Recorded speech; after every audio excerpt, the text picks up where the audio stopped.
Essa garota aqui é a Hailey Bobo. Ela foi sequestrada a poucos metros da própria casa enquanto o irmão assistia tudo, sem entender que ele estava testemunhando o início de uma tragédia. E aí, eu sou a Grace e seja muito bem-vindo a mais um vídeo de caso criminal real aqui do canal. Se você gosta desse tipo de história, já se inscreve no canal e ativa o sininho. Era uma madrugada de primavera na zona rural de Darden, no Tennessee. O céu começava a ganhar aquele tom rosado e a Hailey Bobo, uma estudante de enfermagem de 20 anos, estava na cozinha tomando um café e revisando ali uma matéria da faculdade. Ela estava vestida com uma blusa rosa que era a preferida dela e uma calça jeans. A Hailey, ela tinha o hábito de acordar cedo para se preparar para as aulas na Universidade de Tennessee, que era onde ela cursava o curso de enfermagem dela. E naquela manhã, os pais dela, eles já tinham saído para trabalhar. A casa estava bastante tranquila, só tava ela e o irmão mais velho, o Clint. E ela também tinha recebido uma ligação do namorado dela, o Drew, nessa manhã. E essa parte aqui é importante porque foi a última ligação que a Hailey fez na vida dela. Então, por volta das 7h30 da manhã do dia 13 de abril de 2011, o Clint, ele acordou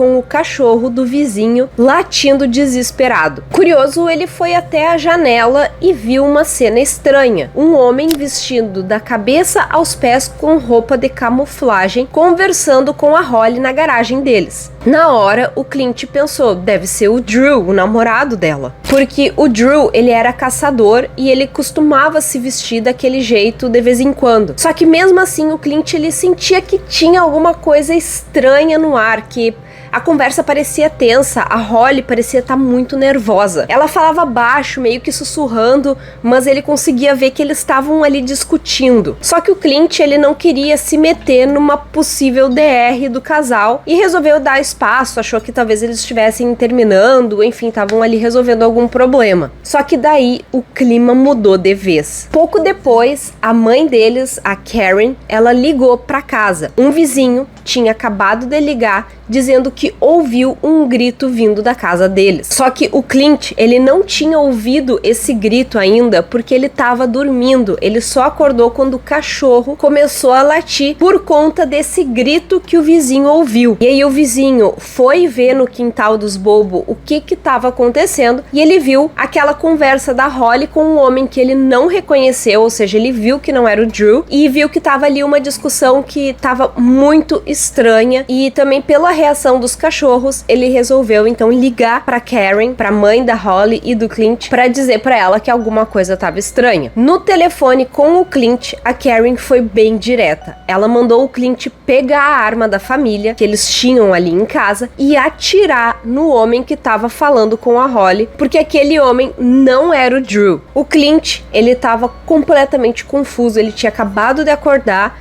Ele não entendeu o que estava acontecendo, ele olhava pela janela, ele tentava entender se aquele não era o Drew, mas na cabeça dele aquele era o Drew. Inclusive, no telefone, ele chegou a perguntar para a mãe se ela queria que ele atirasse no Drew. Só que aí, quando ele olhou de novo, ele viu que a Hailey, ela estava sendo levada para dentro da mata, por quem ele ainda achava que era o namorado dela. Até que enquanto ele ainda estava ali no telefone com a mãe, ele reparou que o homem, ele estava segurando o braço da Hailey com muita força e puxando ela contra a vontade dela em direção à floresta. O coração dele nessa hora disparou. Ele largou o telefone, pegou a arma e correu lá pra fora atrás deles. Só que quando ele chegou onde eles tinham estado, ali na garagem e tudo mais, tudo que ele encontrou foi sangue no chão perto do carro da Hailey. Naquele segundo, o sangue dele gelou. Tinha alguma coisa terrivelmente errada acontecendo. A Hailey e o homem de camuflado, eles já tinham sumido no meio das árvores. O Clint ligou desesperado para a polícia. Ele estava tão nervoso que ele nem conseguia falar direito. Ele só conseguia repetir que ele tinha visto um homem camuflado levando a Hailey para dentro da floresta. A polícia chegou 10 minutos depois, mas por motivos que até hoje deixa muita gente indignada, eles só começaram a buscar na floresta, quase 2 horas depois deles terem chegado lá. Enquanto isso, a notícia do desaparecimento se espalhou. Moradores, amigos, vizinhos, todo mundo se mobilizou para ajudar nas buscas para achar a Holly. Logo nos primeiros dias, algumas coisas começaram a aparecer. A lancheira que a Holly ia levar para a faculdade foi encontrada numa estrada rural a alguns quilômetros dali. Um trabalho da faculdade dela estava jogado no chão no meio do nada. E o mais assustador,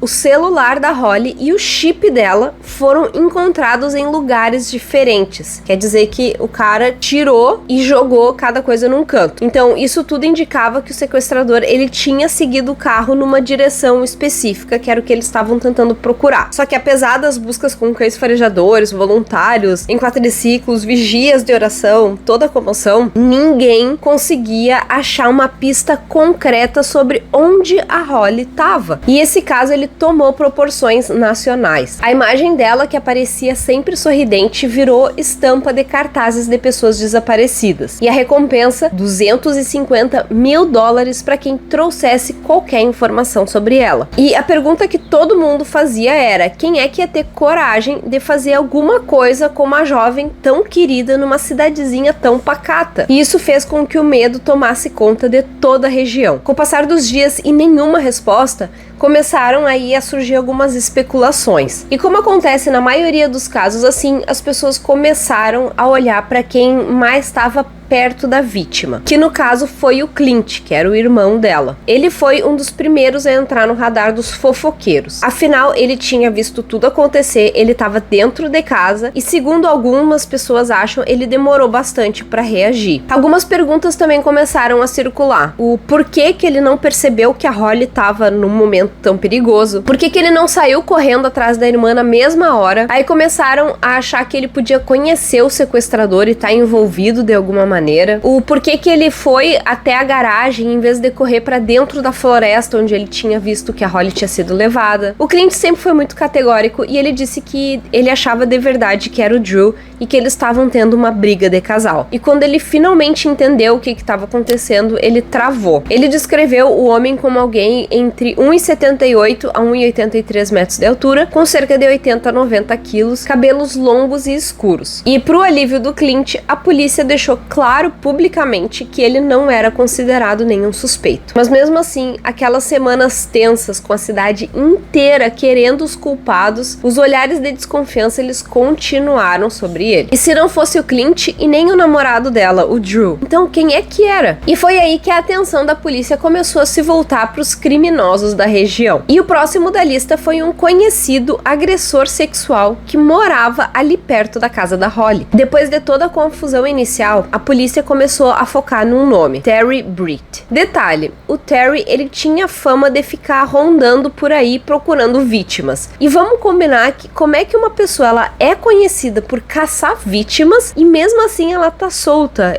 Essa parte eu não consigo entender, mas enfim, continuando a história. A polícia revirou a propriedade dele, os carros, colocou o cara sob vigilância durante meses. Mas nada, eles não encontravam nada que ligasse ele até a Holly. Tirando que ele também tinha um álibi para aquele dia, ou seja, foi um beco ali sem saída. Enquanto isso, nos bastidores, outros nomes começaram a surgir. Dessa vez, o Zach Adams, o Dylan Adams, o Shane Austin e o Jason Autry. 4 caras da região, todos conhecidos por envolvimento com crimes e bastante droga. Para você ter uma ideia, a própria mãe da Holly, a Karen, ela lembrou que ela já tinha sido professora de 2 deles na escola primária, que era o Zach Adams e o Jason Autry. E a lembrança que ela tinha sobre eles não era nada boa. Na infância, eles eram aqueles jovens bastante problemáticos, e na vida adulta eles estavam mergulhados em metanfetamina, morfina, e eles tinham uma fama de encrenqueiros. Inclusive, algumas denúncias anônimas sobre esses caras já tinham aparecido logo no início da investigação. Só que como eles tinham álibis, e os álibis deles batiam na época, a polícia ela não tinha avançado para eles, então ela considerou que eles nem eram suspeitos. Passaram meses, depois passou um ano inteiro e nada da Holly aparecer e nem de notícias sobre onde é que ela pode estar. O sofrimento da família só aumentava, ainda mais com a pressão da mídia. Os pais da Holly, eles chegaram a fazer apelos públicos emocionados pedindo qualquer informação que pudesse trazer a filha deles de volta. O caso já era considerado um dos maiores mistérios não resolvidos da história do Tennessee. Lá em 2013, 2 anos depois, uma nova esperança surgiu. Eles encontraram uma bolsa feminina numa área da floresta e todo mundo achou que fosse da Holly, mas não era. Mais uma pista falsa, mais uma decepção. Mesmo assim, a equipe da Tennessee Bureau of Investigation, que era o TBI, e a polícia local, eles continuaram trabalhando, quietos, mas determinados. Finalmente, em 2014, quase 3 anos depois do desaparecimento da Holly, o caso começou a andar de verdade. A polícia decidiu ir até a casa do Zack Adams, o tal bad boy da cidade, e o comportamento dele foi um verdadeiro show de bandeira vermelha. O Zack, ele tava tão nervoso que ele tremia na frente dos policiais. Ele recusou dar o número de celular dele, ele não deixou os agentes entrarem na casa dele, e assim que os agentes foram embora, ele começou a agir de um jeito ainda mais suspeito. Ele foi limpar o carro dele, ele ficou aspirando o carro dele por mais de 1 hora. E ele também lavou um colchão inteiro no quintal. Vamos combinar que não precisa nem ser detetive para desconfiar desse tipo de comportamento. Logo depois, o irmão dele, Don Dylan Adams, ele foi preso por um crime de posse de armas, o que não tinha nada a ver com o caso da Holly, mas não foi uma boa imagem também para esse caso. E foi nessa que veio a virada. Para escapar da prisão, o Dylan, ele topou fazer um acordo. Ele ia passar informações à polícia em troca dele não pegar a cadeia. E o que ele contou foi de gelar o sangue. Vem comigo. O Dylan, ele disse que no dia 13 de abril de 2011, ele foi até a casa do Zack para pegar o carro. E quando ele chegou lá, ele viu o próprio Zack vestindo roupas de camuflagem, o Jason Autry, que era o amigo deles, e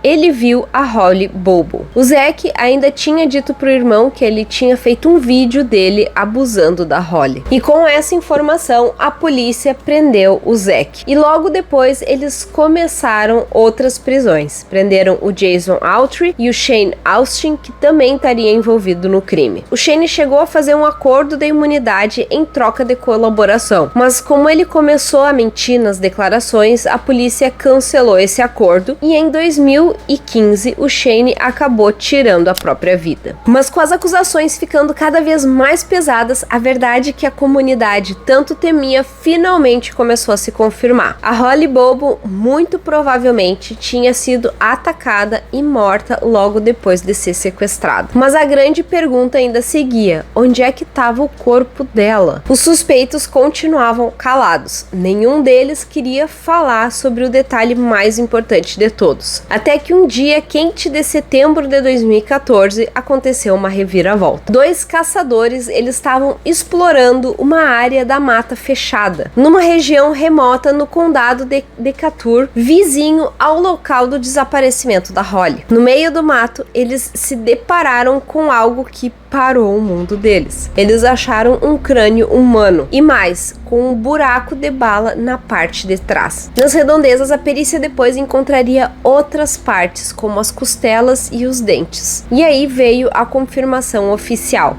Eram os restos mortais da Holly Bobo. Depois de 3 anos de sofrimento, a família Bobo finalmente teve a certeza do que no fundo eles já sabiam, que a Holly não ia voltar para casa com vida. A causa da morte foi registrada como homicídio por disparo de arma de fogo. Se por um lado a descoberta foi devastadora, por outro também deu forças renovadas para os promotores. Agora, com o corpo encontrado, o julgamento podia seguir em frente. Entre 2015 e 2016, a polícia reuniu tudo o que podia: provas forenses, depoimentos de testemunhas e principalmente a confissão de alguns envolvidos. O maior avanço veio com um dos acusados, que finalmente decidiu contar a própria versão dos fatos, o Jason Autry. E assim, o que ele falou era tão grotesco que parece surreal, tá? Segundo o testemunho dele, a manhã do dia 13 de abril de 2011 foi assim. O Zach Adams, completamente fora de si por causa das drogas, resolveu sequestrar a Holly. O motivo, ninguém sabe ao certo o porquê que ele quis fazer isso, mas o Jason sugeriu que podia ter uma relação com alguma dívida ou uma disputa envolvendo metanfetamina, mas nunca ninguém chegou a nenhuma conclusão sobre isso. Só que também aqui a gente tem que ter um pouco de atenção, que essa versão sempre teve contradições e nunca bateu com o depoimento do Clint, o irmão da Holly. Enfim, o Zach não agiu sozinho, isso era fato. Segundo as investigações, o irmão dele, que é o Dylan, o próprio Jason Autry e também o Shane Austin, eles estavam todos envolvidos no plano do sequestro da Holly. E o objetivo era exatamente atacar ela. O Jason contou em detalhes gráficos no tribunal que depois dela ser levada para dentro da mata, a Holly foi levada até uma propriedade que era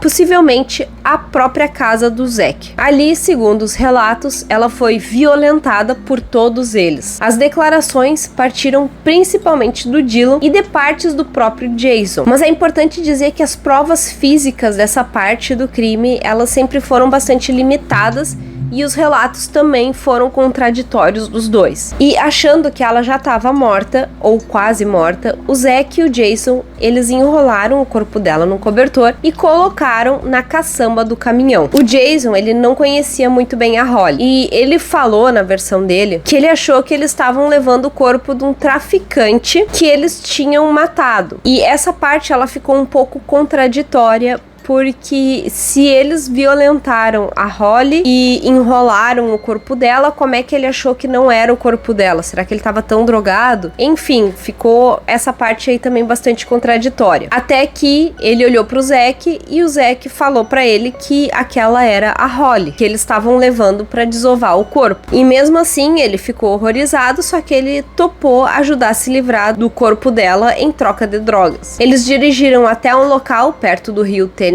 O plano era esquartejar o corpo para que os animais da região consumissem o corpo dela. Mas aí foi quando eles abriram o cobertor que o horror chegou até o limite. A Holly ainda estava viva. O Jason viu o pé dela se mexer e ouviu um gemido fraco. Naquele momento de pânico, sabendo que a Holly, ela podia identificar ele se ela sobrevivesse, o Zach Adams pegou a arma. Enquanto o Jason, ele se afastava porque ele não queria ver aquilo, o Zach atirou na cabeça da Holly, matando ela na hora. Logo em seguida, eles ouviram o barulho de um barco se aproximando no rio, o que assustou ainda mais os dois. Apavorados, então, eles abandonaram o plano de desovar o corpo como eles tinham planejado inicialmente. Segundo Jason, o Zach só disse depois: a gente jogou ela em algum lugar, mas o Jason afirmou nunca ter visto onde exatamente o corpo foi deixado. Nos dias seguintes, a paranoia começou a corroer o grupo. O Zach, completamente fora de controle, começou a temer que o próprio irmão, o Dylan, falasse demais. Até porque o Dylan, ele não parava de falar sobre esse assunto. Resultado, o Zach tentou convencer o Jason a matar o próprio irmão para garantir que ninguém entregasse eles. O Jason, por sorte, ou talvez por instinto de autopreservação, ele fingiu que ele ia colaborar, mas ele não tinha intenção nenhuma de cometer mais um crime. Essas conversas, somadas ao depoimento do Dylan para a polícia, foram fundamentais ali para o Ministério Público construir o caso. No final do julgamento, o Zach Adams foi condenado por todas as acusações: sequestro, abuso sexual e homicídio. A sentença: prisão perpétua,